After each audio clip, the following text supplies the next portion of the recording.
And welcome to प्रावी पीएड classes. आज के वीडियो में मैं आपके साथ में बरकतुल्लाह विश्वविद्यालय भोपाल के बीए फर्स्ट ईयर के फाउंडेशन कोर्स का सेकंड पेपर का पार्ट बी जो है योगा एंड मेडिटेशन, इसका पेपर आज ही हुआ है सुबह 7 से 9 की शिफ्ट में। इस पेपर को मैं फुल सॉल्व करके डाल रही हूँ, जिससे कि आपको ये पता चल जाएगा कि आपके आज के जो योगा का पेपर था उसमें आपने कितने सही क्वेश्चंस किए हैं। तो चलिए बिना किसी देरी के वीडियो शुरू करते हैं, लेकिन उससे पहले जल्दी से आप मेरे चैनल को सब्सक्राइब कर लें और इसको और लोगों को भी शेयर करें अगर आपको ये वीडियो अच्छा लगे तो, और लास्ट में आप इसको लाइक करना बिल्कुल भी ना भूलें। तो चलिए वीडियो को शुरू करते हैं हम। सबसे पहला प्रश्न है, योग का अंतिम लक्ष्य है ध्यान, कैवल्य, समाधि और ईश्वर प्राणिधान। इसका सही जवाब है ऑप्शन बी, कैवल्य। नेक्स्ट है, हठ शब्द का अर्थ योग के अनुसार क्या है? सूर्य एवं चंद्र, सिद्धियाँ, सुषुम्ना और इंद्रियाँ। तो इसका सही जवाब है ऑप्शन ए, सूर्य एवं चंद्र। नेक्स्ट है, योग का अर्थ है, योग का अर्थ ऑप्शन है यहाँ पर योगस्य चित्तवृत्ति निरोधा, प्रार्थना, सिद्धि और समाधि। तो इसका जो रियल अर्थ है वो है ऑप्शन ए, योगस्य चित्तवृत्ति निरोधा। इस परिभाषा में योग का संपूर्ण अर्थ समाहित है। नेक्स्ट है, किस ग्रंथ में षट कर्म का वर्णन है? तो इनमें से किसी में भी, यानी पतंजल योग सूत्र, घेरन संहिता, गीता, इनमें किसी में भी षट कर्म का वर्णन नहीं है। तो इसका ऑप्शन डी है, उपर्युक्त में से कोई नहीं। नेक्स्ट है, भ्रामरी क्या है? मुद्रा, बंध, शुद्धि क्रिया और प्राणायाम। तो भ्रामरी जो है वो एक प्राणायाम है। नेक्स्ट है, मुद्राओं को किस योग परंपरा का अंग माना जाता है? ऑप्शंस हैं हठ योग, राजयोग, भक्ति योग, इनमें से कोई नहीं। तो मुद्राओं को हठ योग परंपरा का अंग माना जाता है। नेक्स्ट है, निम्नलिखित कौन सा प्राणायाम नहीं है? भ्रामरी, खेचरी, शीतली और उज्जाई। तो आप इसमें देख सकते हैं भ्रामरी, शीतली और उज्जाई ये तीनों प्राणायाम है, बल्कि खेचरी एक मुद्रा है। नेक्स्ट है, सूर्य नमस्कार में कितने आसन होते हैं? सूर्य नमस्कार जो है ये 12 आसनों का एक सीरीज़ है, एक्सरसाइज है ये। तो इसमें 12 आसन होते हैं। अंतर्राष्ट्रीय योग दिवस कब मनाया जाता है? 21 मई, 21 मार्च, 21 अप्रैल और 21 जून। तो अंतर्राष्ट्रीय योग दिवस 21 जून यानी कि कल मनाया जाएगा, और ये हर वर्ष 21 जून को ही मनाया जाता है। कौन सी शुद्धि क्रिया नहीं है? नेति, धौती, शीतली और त्राटक। तो नेति, धौती और त्राटक ये तीनों ही शुद्धि क्रिया हैं, जबकि शीतली एक प्राणायाम है। नेक्स्ट है, योग शब्द किस धातु से लिया गया है? युग, युगे, युज और युजे। तो योग शब्द युज धातु से लिया गया है। उद्गीत क्या है? प्रणव, ध्यान, प्राणायाम और वृत्ति। तो उद्गीत एक प्राणायाम है। पाचन तंत्र के लिए कौन सा आसन लाभकारी है? वज्रासन, वक्रासन, पश्चिमोत्तानासन, ये सभी। पाचन तंत्र के लिए सबसे लाभकारी आसन है वज्रासन। इसको हम खाना खाने के बाद परफॉर्म करते हैं। कौन हठ योग के आचार्य नहीं है? तो इनमें से आप देख सकते हैं मैंने 2 को हाईलाइट किया हुआ है, क्योंकि गोरखनाथ और मत्स्येंद्रनाथ ये दोनों ही हठ योग के आचार्य हैं, और घेरंड मुनि घेरंड संहिता के हैं और कपिल मुनि सांख्य योग के हैं, या इनको ये सांख्य दर्शन के भी आचार्य कहे जाते हैं। तो इन दोनों में से ये दोनों ही ऑप्शन हैं जो हठ योग के आचार्य नहीं हैं। नेक्स्ट है, पूरक, कुंभक और रेचक का अनुपात क्या है? 1:2:4, 2:2:4, 1:4:2 और 2:4:2। तो इसका सही आंसर है 1:4:2।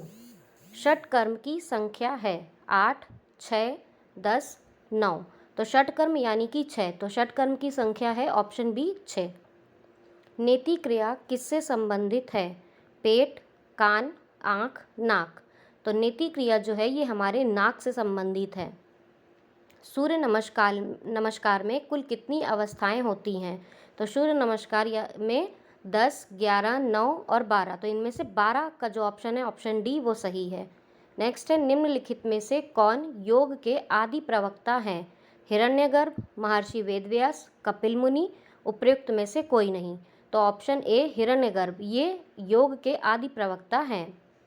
नेक्स्ट है सूर्य नमस्कार के अभ्यास के दौरान 11वीं स्थिति कौन सी होती है? पर्वतासन, हस्तोत्तानासन, भुजंगासन, अश्वसंचालनासन। तो इसका जो ऑप्शन बी है हस्तोत्तानासन, ये सूर्य नमस्कार की 11वीं स्थिति कहलाती है। नेक्स्ट है निम्नलिखित में से कौन सी मुद्रा नहीं है? खेचरी, जालंधर, वज्रोली, विपरीत करणी। तो जालंधर एक बंध है, ये एक मुद्रा नहीं है। निम्नलिखित में से कौन सा आसन पेट के बल लेट कर किया जाता है? शवासन, मकरासन, सुखासन, वज्रासन। शवासन लेटकर करते हैं पीठ के बल, सुखासन और वज्रासन बैठकर करते हैं, जबकि मकरासन आपका पेट के बल लेटकर किया जाता है। जालंधर बंध से संबंधित है। गुदा, उदर, कंठ, इनमें से कोई नहीं। जालंधर बंध कंठ पर लगाया जाता है, इसलिए ऑप्शन सी कंठ सही है। नेक्स्ट है योगाभ्यास के लिए उपयुक्त समय है? सुबह, शाम, रात, दोपहर। सुबह और शाम दोनों ही वक्त योग अच्छा रहता है, लेकिन सबसे उपयुक्त समय सुबह का यानी मॉर्निंग का होता है। श्वास रोकने को कहते हैं? रेचक, पूरक, कुंभक, इनमें से कोई नहीं। तो श्वास रोकने को कुंभक कहते हैं। रेचक यानी कि सांस छोड़ना, पूरक यानी कि सांस लेना। नौली क्रिया अंग है? राजयोग का, मंत्र योग का, भक्ति योग का और हठ योग का। तो नौली क्रिया हठ योग का अंग है, क्योंकि नौली क्रिया एक षट क्रिया है और षट क्रिया का वर्णन हठ योग के अंतर्गत किया गया है। प्राणायाम का अर्थ है? श्वास, श्वास प्रश्वास का नियमन, एकाग्रता और इनमें से कोई नहीं। तो प्राणायाम का अर्थ ऑप्शन बी श्वास प्रश्वास का नियमन होता है। नेक्स्ट है योग के लिए उपयुक्त स्थान है? वातानुकूलित कक्ष, ठंडा कक्ष, शांत एवं हवादार कक्ष, बंद कक्ष। तो सबसे उपयुक्त स्थान है योग के लिए ऑप्शन सी शांत एवं हवादार कक्ष। नेक्स्ट है पूरक का संबंध है? आसन से, षटकर्म से, प्राणायाम से और बंध से। तो पूरक का संबंध प्राणायाम से होता है। नेक्स्ट है सूर्य नमस्कार के दौरान दूसरी स्थिति कौन सी होती है? भुजंगासन, पर्वतासन, हस्तोत्तानासन और प्रणामासन। तो सूर्य नमस्कार की दूसरी स्थिति हस्तोत्तानासन कहलाती है।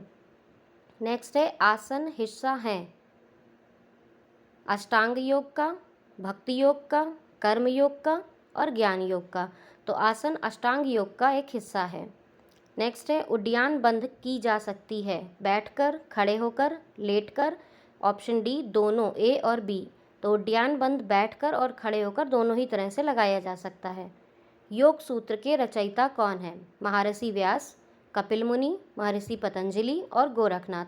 तो योग सूत्र के रचयिता ऑप्शन सी जो है महर्षि पतंजलि। योग का सबसे प्राचीन व्यवस्थित ग्रंथ कौन सा है? तो योग का सबसे प्राचीन और व्यवस्थित ग्रंथ जो है वो है पतंजल योग सूत्र।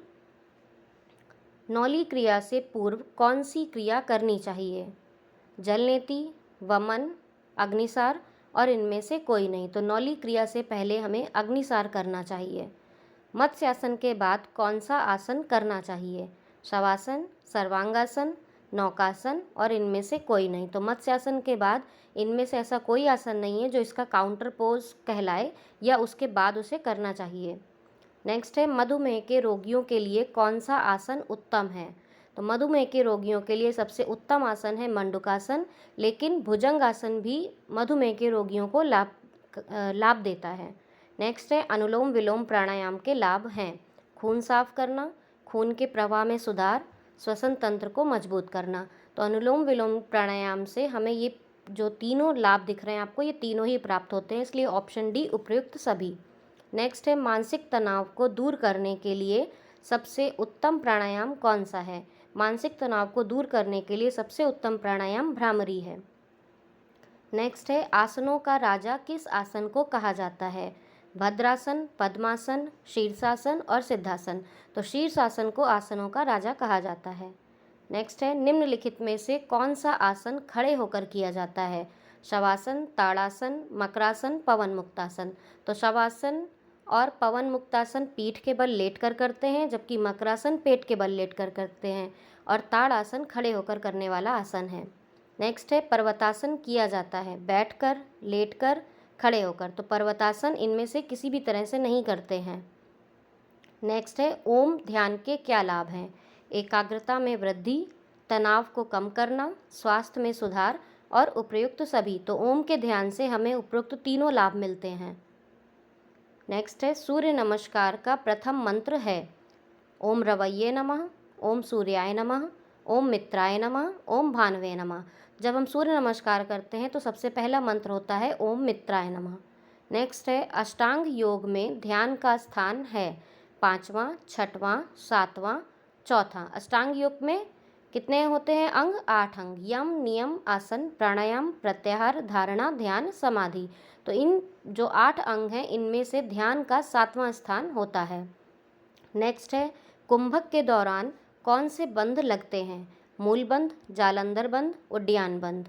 उपयुक्त सभी। तो इसका आंसर है उपयुक्त सभी, क्योंकि कुंभक के दौरान हम इन तीनों ही बंध को लगाते हैं। पद्मासन का अभ्यास किया जाता है बैठकर, खड़े होकर, सीधे लेटकर और पेट के बल लेटकर। तो पद्मासन का अभ्यास हम बैठकर करते हैं। नेक्स्ट है धौती अंग है आसन का, प्राणायाम का, षटकर्म का और बंध का। तो धौती षटकर्म का एक अंग है। नेक्स्ट है किस क्रिया के बाद प्राणायाम किया जाता है? आसन, प्रत्याहार, धारणा और ध्यान। तो यहाँ पर क्रिया की जगह पर अंग होना चाहिए था, क्योंकि आसन, ये जितने भी आप चारों ऑप्शन देख रहे हैं ये सभी अष्टांग योग के अंग हैं। तो प्राणायाम जो है वो आसन के बाद किया जाता है या आता है। निम्नलिखित में से कौन सा बंध है? जालंधर, मूल और उड्डयन। तो ये तीनों ही जो हैं वो बंध हैं। तो इसका आंसर है ऑप्शन डी, ये सभी। तो अगर आपको ये वीडियो पसंद आया हो तो प्लीज़ इसको लाइक, शेयर और मेरे चैनल को सब्सक्राइब ज़रूर कर लें। Thank you.